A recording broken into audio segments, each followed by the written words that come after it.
Welcome to Chattel Fixtures PEI Real Estate Podcast. I'm your host, David Cyrus MacDonald.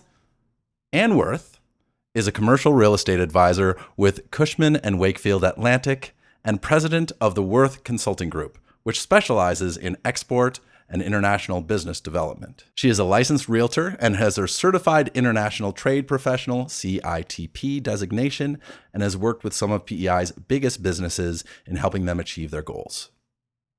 Anne's lifestyle includes a lot of time in the outdoors. She is a certified hike leader with the Outdoor Council of Canada and chair of the National Conservancy Atlantic Region.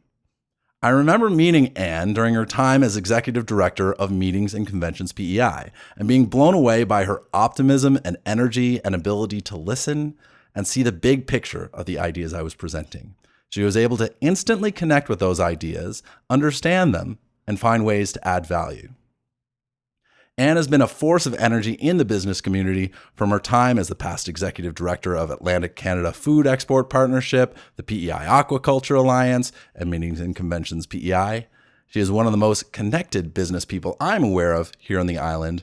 I wanted to bring Anne on today to learn more about the opportunities in the commercial real estate world and get her opinion about how homeowners, business professionals, and anyone living on the island can approach the challenges and opportunities here on the island. Welcome, Anne Worth. Thank you, David Cyrus MacDonald. My God, I'm so interested and excited to be here with you. Oh, it's so great to have you here. Let's start off with a very real estate question, commercial real estate. What opportunities are in the commercial real estate space on PEI at the moment? Where do I even begin? Incredible. So first and foremost, just a little backstory here, and I'll come to present day opportunity. Yeah, sure. Yeah. So I've been in the business roughly almost 2 years. Okay. And what drove me into commercial real estate really was me being 19 years in the consulting business in Yes. PEI, working with some amazing, amazing clients and organizations. And I kept on an ongoing basis being engaged in discussions around assets. Yes. One of my, future planning, and I do strategic planning in my consulting world. So always, how we manage assets, our growth, our business growth, and what the impacts on our companies are around, and what's next stage, right? And it may mean relocation, it could be expansion, it could be, or maybe it's succession. Maybe it's a time to sell the business and looking at strategies and preparing to do that. So I kept rubbing up against sort of these kinds of discussions. And I thought, I want to be more informed and knowledgeable so I can bring more value to my client relationships. So that's really what drove me into the commercial world. You don't know what you don't know. Yeah, for sure. And what unfolded, rough almost 2 years ago is just simply this incredible, rich opportunity that rolled out in the form of commercial leasing and commercial sales with Cushman Wakefield Atlantic. Okay. A great commercial only real estate brokerage with a specialization in leasing and sales. So it's been a great marriage. I represent the brokerage tip to tip in the province. Okay. All asset classes, retail, industrial, office, land, leasing, and sales.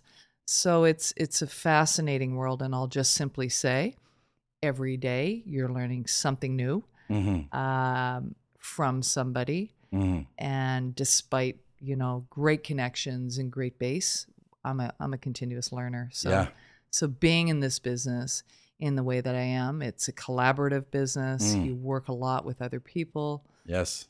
And you listen. Yes. Because understanding client needs is the foundation, right? For bringing solutions, which may be lease solutions or they may be sales. Yeah. When you were talking about assets, so you're talking about the different businesses that you work with, like in your consulting work as well, and utilizing those assets. Were you mainly talking about like physical real estate, or are there other kinds of assets you were kind of focused on helping them better utilize? Yeah, great question. I mean, often in my consulting practice, I'd work a lot around human resources, marketing assets, branding, these kinds of things, some of those critical areas of performance in a company. But this business of bricks and mortar assets and even, IT assets, when we think about Okay. the intellectual property of a company and then also physical assets around buildings, Yes. and in some cases, I mean, maybe the business is simply you're a commercial landlord and your business is providing great tenancy, to a Yep. number of other businesses. So, Mhm. I think there's no two businesses the same. Yeah. Companies have different goals. Mm. Individuals have different investment goals. Mm.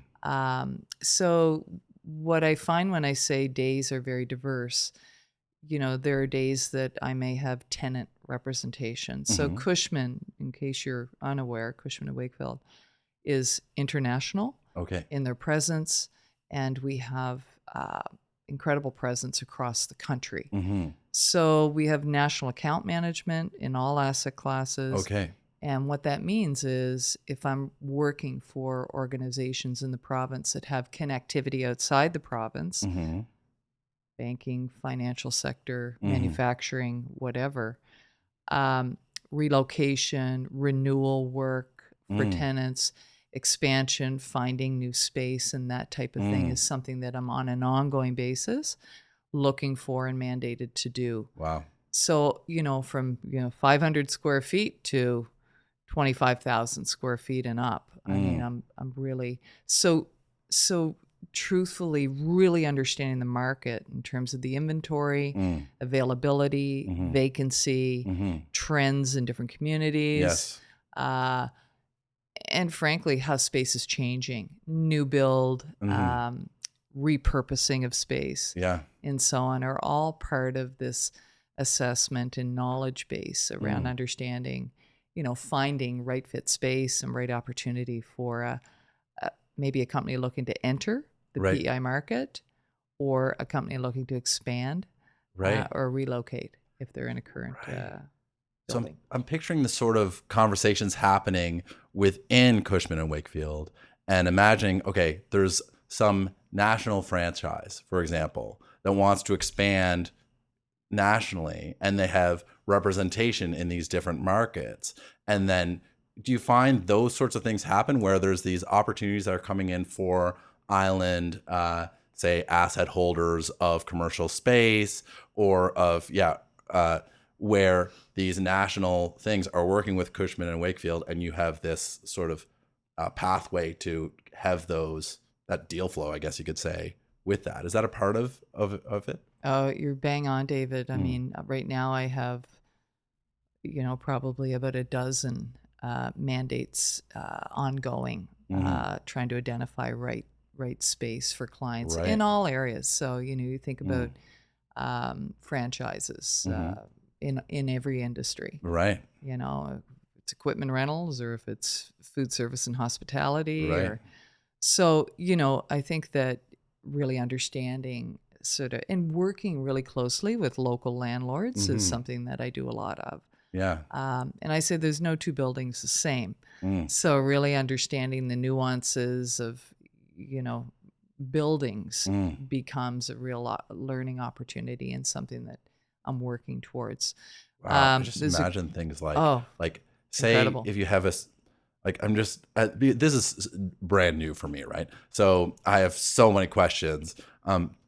But I'm just picturing someone has this building and it was say some kind of restaurant or something, Yeah. and it's on has a good parking lot, has lots of traffic going by. How do you identify the right opportunity for that? I mean, you've got like are you got to think there'd be data on traffic and like like acts ability to have the right signage. Like there'd be so many layers involved with this. Like how would you say if there was this somebody called you, it's like, I have this, I'm on University Avenue and this place is vacant right now. It's got a big parking lot. Like, Mm. can you help me find the highest and best use of this? Or can you talk about the process a little bit? Say if someone first approaches you and they Sure. have something. Really great question. So, first and foremost, it's really important to understand that from my perspective, that the clients that you're working with, there's nobody that knows their business better than them. Right. Mm-hmm. So being really intently listening around what are those characteristics and checks in the box that you need to satisfy to find what I would call right fit location, because location is everything. Yeah, it doesn't matter what business you're in. Well, maybe it's not everything, but it's a lot. It's a lot. It's big. a lot. It's big. So, being really clear about, in the assessment of what great location looks like and what those other parameters are that make for a great marriage between, or just at the end of the day, fulfilling a mandate to find location for somebody is really important. I think that the other piece of it is, as I think about, location, new companies entering PEI, we're doing in-depth market scanning tip to tip. So not only are we looking for, to place organizations in Charlottetown or Summerside, or, we're looking tip to tip. So it becomes really important to understand rural inventory as well. And I say little smaller cities or towns and so on, because there can be great business to be had in those locations, right, for certain kinds of businesses. What kind of businesses do you see operating in rural Prince Edward Island that are kind of moving in there?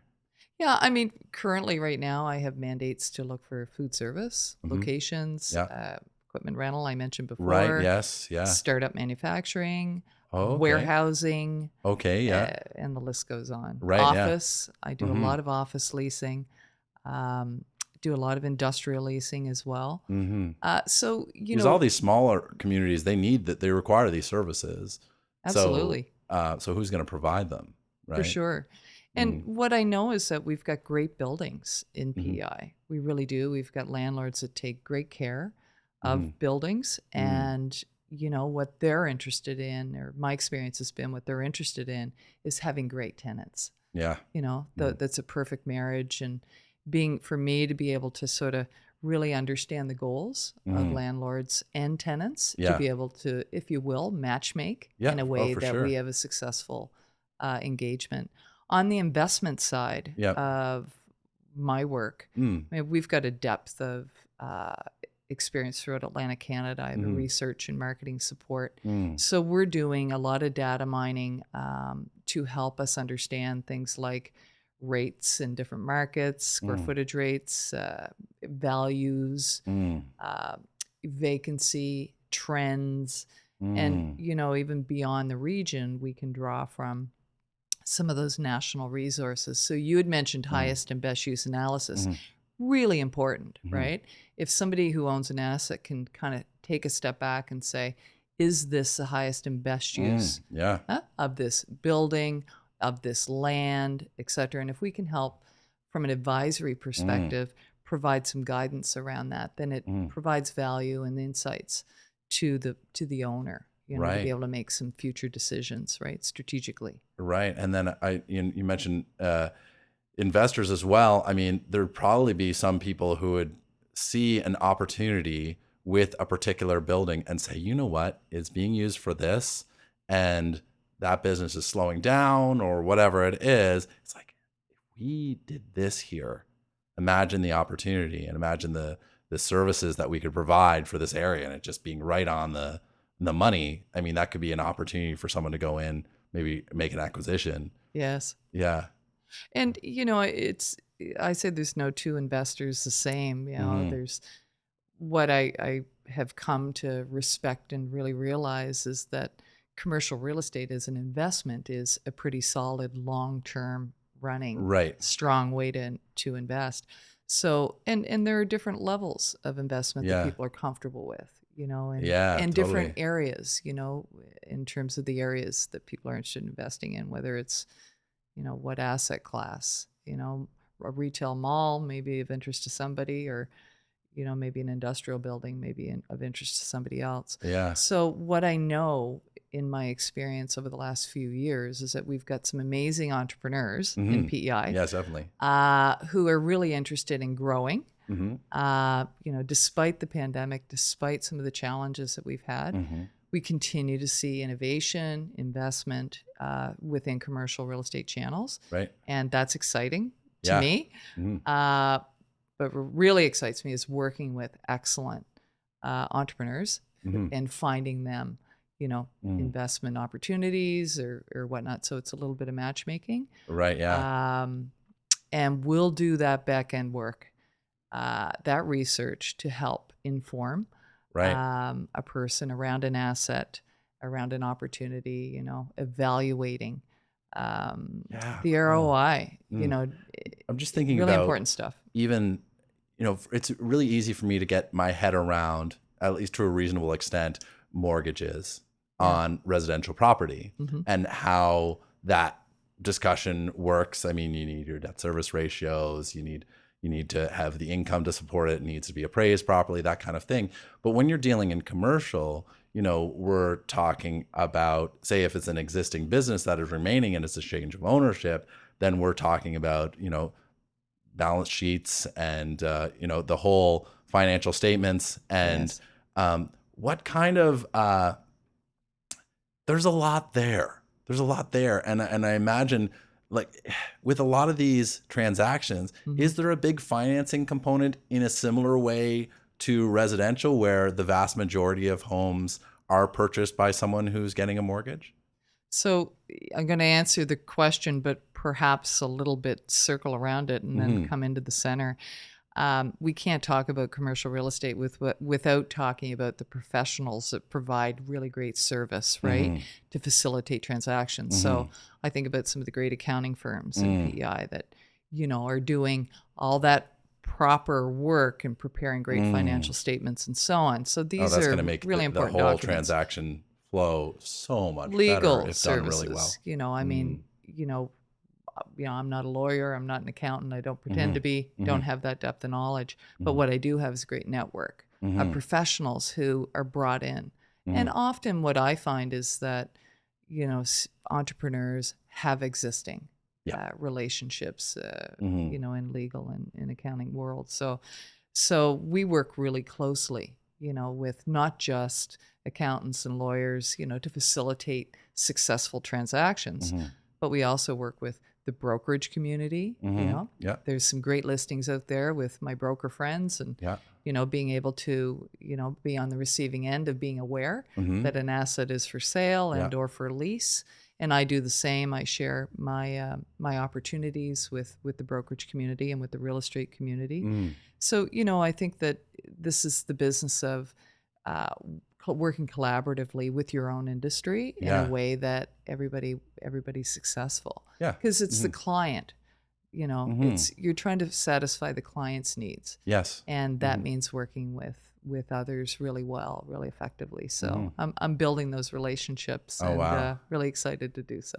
My brain is just exploding with all the different questions I have. It's so different from all the other podcasts that I've hosted that have been primarily focused on residential. So this is brand new territory.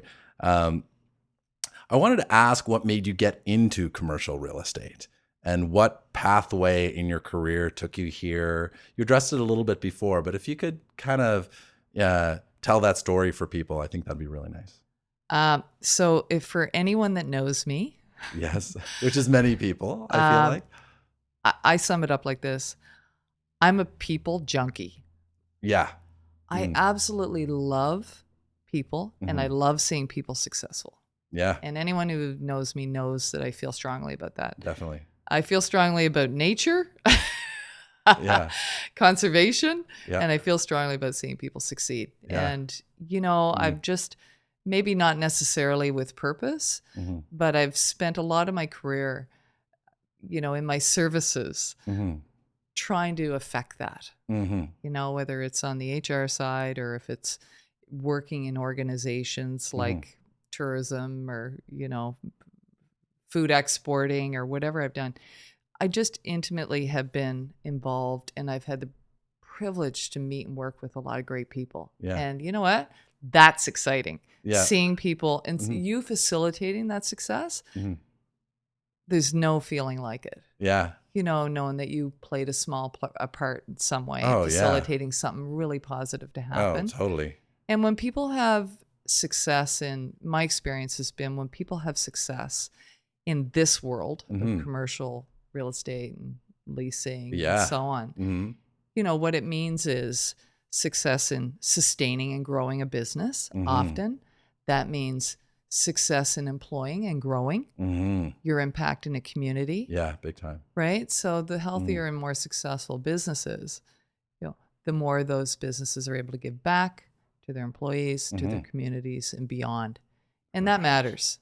It really does. It really matters to me. I mean, just that when you think about just the way, I mean, you need to get by, right? And you need to be able to, people need to be able to earn a living. And you think about with market economies, if you have these different players in it playing off of each other, then that can compound in a positive way. Yes. And so if you have different market participants who are able to find, say, those, oh, we actually have a weak point here in the community, which is an opportunity for that weak point to be strengthened.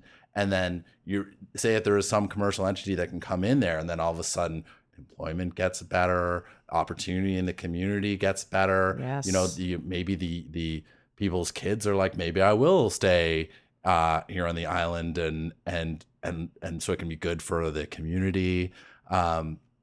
So yeah, that's a really interesting lens, and I was not expecting on getting into that in this conversation. It's so nice to think of it that way, I mean, we're all so interconnected.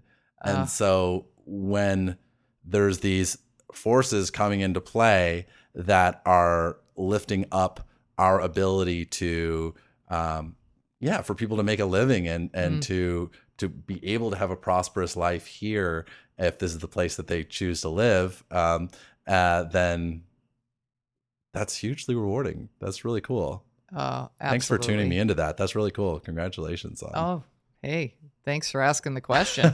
Any chance I get to talk about that, I like to.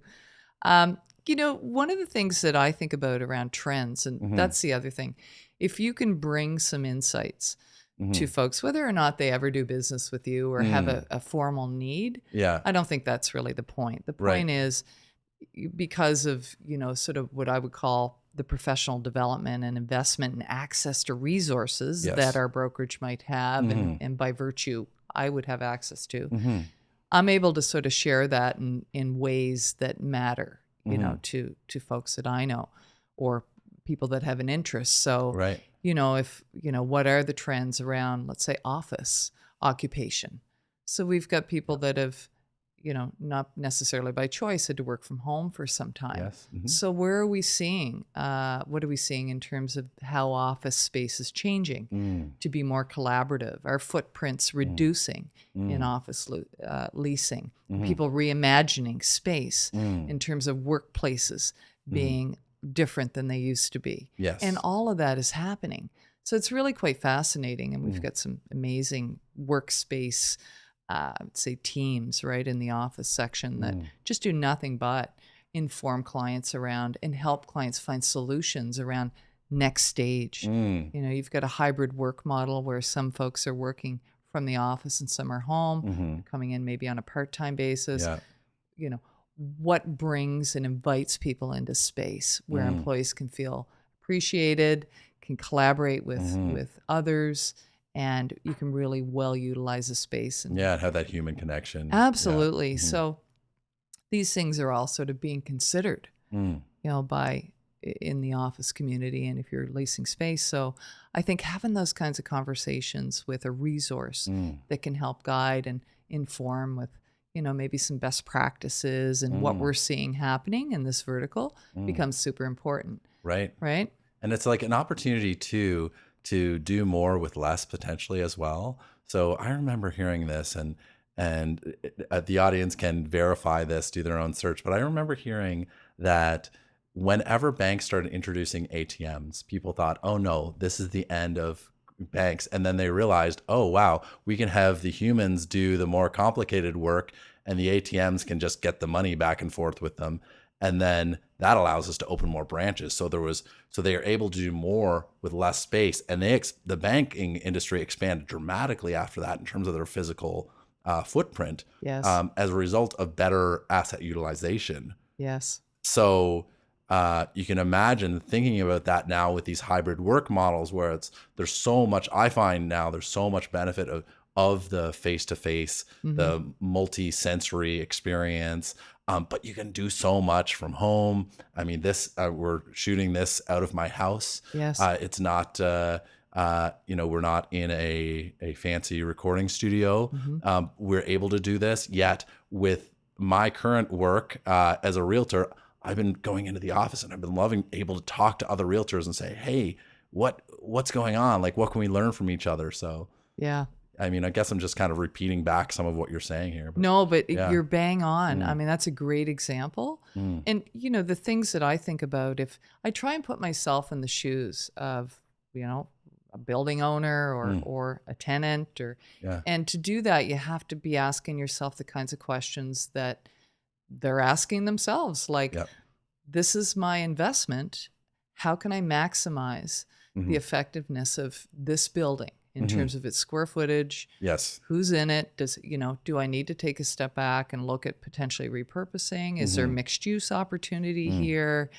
And all of these things. So I think looking at your asset in a way that, sort of, I would say ideating a little bit around its, its future use, or, are we maximizing the square footage return on investment? We, what are the rates? What are market competitive rates? So just as looking at your business and really sort of taking some stock in the fact that, what renewals, lease terms, common area costs, all these things are really a bit of an analysis. And I see a ton of landlords doing this on an ongoing basis, which is great. This is a testament to really great business people in PEI.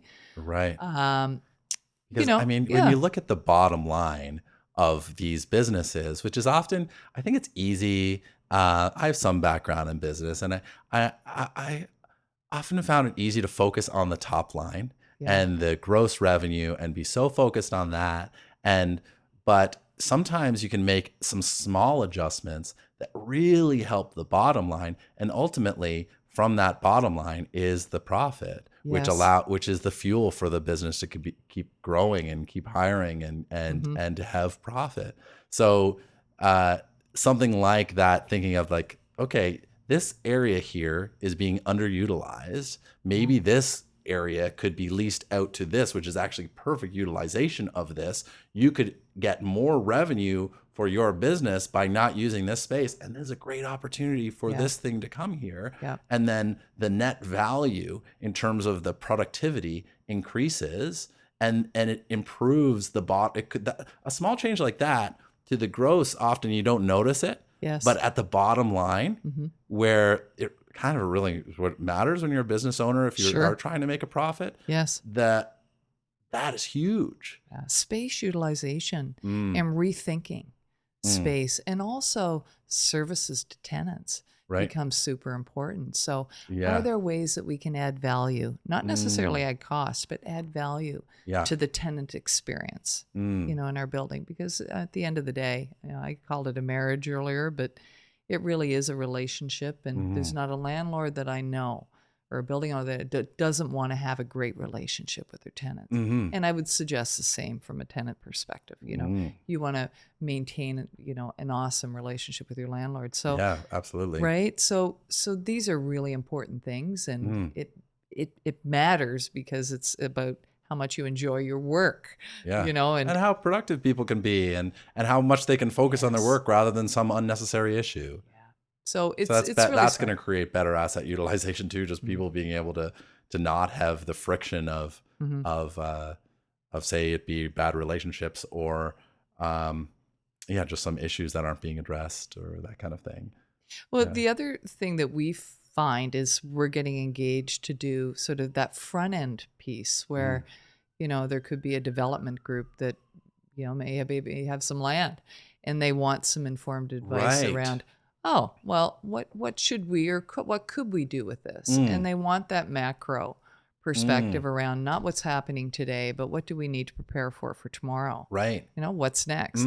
So I think, that highest and best use analysis is a really important sort of piece of work that people can do, and I don't care if it's an acre or if it's a much, much larger footprint, and it's I all could important. see a landowner saying, okay, we're going to talk to the different brokerages and different realtors about what is the highest, and maybe appraisers say what's the highest and best use case in that realm. But then to also bring in someone from the commercial realm and say, okay, this is within the commercial realm, this is the highest and best case use case.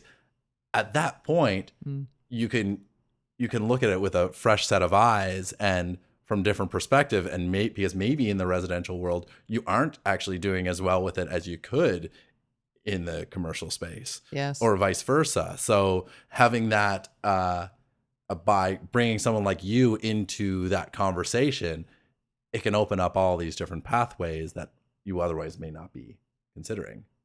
It's a good time for me to say that there's a lot of expertise in PEI, and of course throughout Atlantic Canada and Canada, that Cushman Wakefield Atlantic would deal with. I mean, when I think about our interchange, our interactions with developers, with the appraisal community, other brokerages, architects, design engineers, and so, all of these specialists and professionals that all contribute in some meaningful way, right, to a bigger picture project. Yeah. And, we really do have this depth of talent in the province in all of these areas. And that's really important, whether, for me, from a real estate perspective, things like inspections, mechanical engineering, structural inspections, those typical things that you do in preparation for a close on a property. So, all of these things come into play, but my experience to date has been we have some amazing companies here that do great work. That's great. And that's awesome. The fact that we're in a smaller place, PEI, relative to some other jurisdictions, we are not doing any backseat here around, professional integrity, great quality, expertise. It's all here. Yeah. It really is. And isn't that wonderful? And we're close knit. So we can reach out. Smallness can be beautiful. Oh, yeah. Right? Yeah. Because it makes it easy to connect with people. I would say our banking community, they're all very accessible, and we can get things done. Right? So, it's awesome. Yeah, that is. It's like that. I love community, and that's a big reason why I choose to stay on PEI, but I also like a break sometimes. I like to go somewhere else where I can feel anonymous. Do you ever do that? Do you travel very much? I have traveled a lot. Yeah, you like to travel? I love to travel. Travel is like the biggest education, right? Yeah, yeah. Oh, without going to class. I mean, it is. It's like a huge.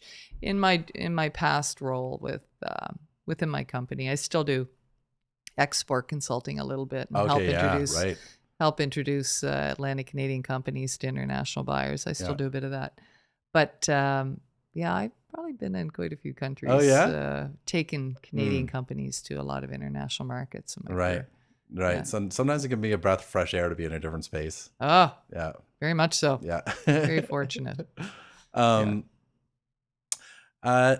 Okay, this is kind of a funny question, and I'm curious to see how you'll answer it. If someone has capital, but not a lot of experience in the commercial space, are there opportunities? So say if someone was in the residential space and maybe they sold an apartment building that they owned or their own, beautiful home or whatever it is, and they're curious about the commercial space, are there opportunities for someone who, say, doesn't have a big background in that? So I think the question you're asking me is, how does a new to commercial investor become more knowledgeable around opportunities? Yeah, that is a better question. Let's go with that, because I think that's basically what I'm saying. Is that similar? Yeah. I think so, yeah. Okay. Yeah. Yeah, so I think the key word there is knowledge gain, right? So, because we have a lot of successful people in business in PEI, they, obviously invest in commercial real estate and look for those right opportunities for them and timing, and there's all kinds of, considerations around when and where and why for everyone. It's an individual consideration. But I would say new to commercial real estate investors, I think, I hate to say the internet is your friend, but, the way I learn and I'm going to recommend this to everyone. Sure. Learn from the people around us Yeah. and build a network Yeah. in a way that you can learn, listen, and grow. Mm-hmm. I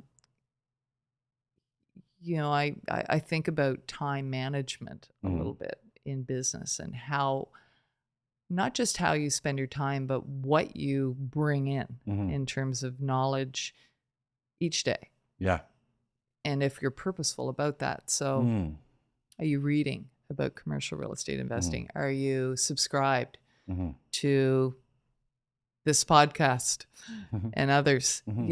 Are you with intention growing your knowledge base around how this business works? And, Right. and so you can understand where your areas of preference or interest are, because you may be interested in, let's say, retail. Right. And not interested in office. Yep. Or you may be interested in something else, industrial space. So warehousing or whatever it is, storage. So, just having a bit of a sense and getting a feel for what excites you in this business, simply invite you to dive in. Yeah. Dive in from a knowledge perspective, find some key people that you can learn from. Yeah. Right? And you can observe, say mentorship, but, I think surrounding yourself in those circles and, I've attended probably 4 professional development conferences in the past 18 months. Right. Toronto Real Estate Forum, Business Transitions Forum, how do CEOs transition through succession and sale of their businesses and so on. Right. Because we have to grow our knowledge. And how aggressively and how quickly you grow your knowledge in this space really matters, because you want to be able to bring solid value to your conversations with people and bring solutions. Yeah. So whether you're new, day one, or whether you're 30 years of experience, I think having an attitude of just continuous learning makes a ton of sense to me. I'm also not shy about saying to somebody, I don't have an answer to that, but I'll get it. Yeah. I'll find out, and I'll dig into some of my colleagues and their experience.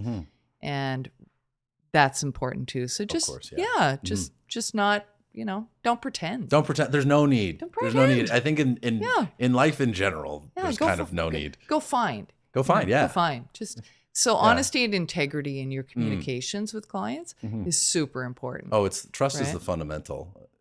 Yeah. Absolutely. And people understand that because we're all learning and growing. Yeah. But this idea that you can pull in, decades of great experience in commercial leasing and real estate in Atlantic Canada, particularly for me. Yeah. I mean, I have 17 colleagues throughout Atlantic Canada that work in all major markets and have clients that are doing small deals to clients that are doing massive deals. Yeah, it's like that.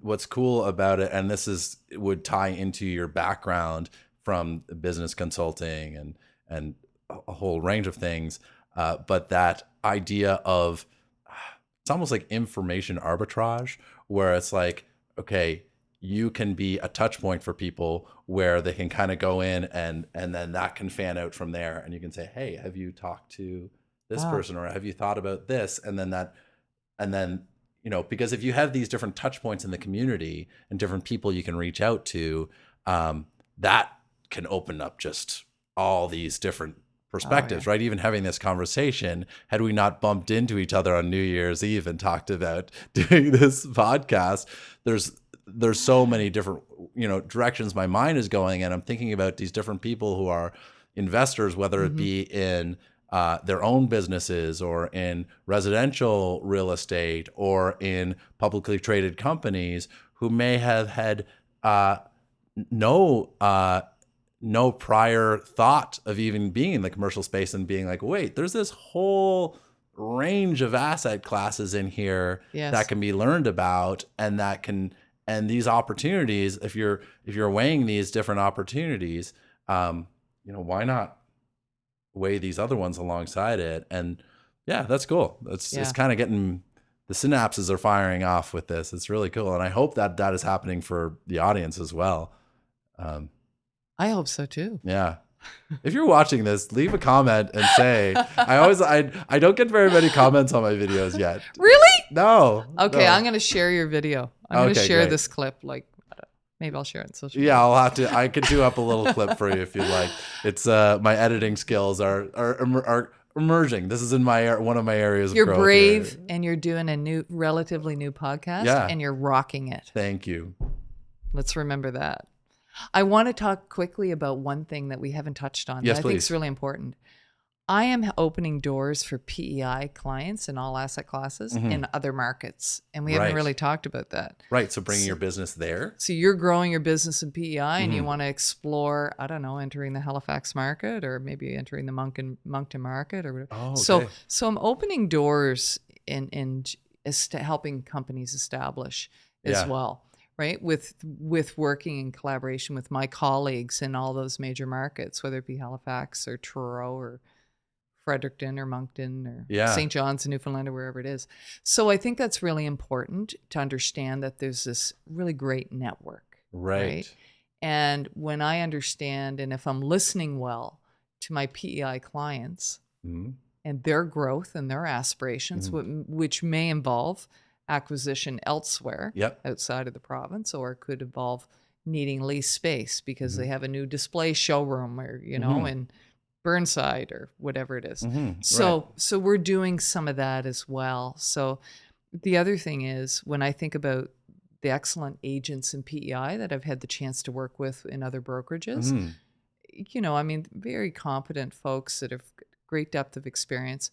And I say, they may represent a seller and I may represent a buyer. Yep. So just, I say bringing your own integrity and your own referral and your own business to others in the marketplace is really important. So I really value my real estate cohorts. Yeah. Great. There's a bunch of questions. I feel like I haven't even looked at the questions. The conversation's just been rolling. Are there any particular areas of business growth that you're seeing on PEI? I'm seeing people rethinking their office leasing. Yeah. I'm seeing an emergence of subleasing Okay. occurring, where companies have underutilized space for the last couple of years. They're looking at potentially subleasing to somebody else, as there may be an existing lease agreement that allows them to sublease. Seeing relocations happening for a host of different reasons. Yep. On the industrial side, I've done a lot of work in industrial the last couple of years. What I would say is that this is not specific to PEI, this is across the country.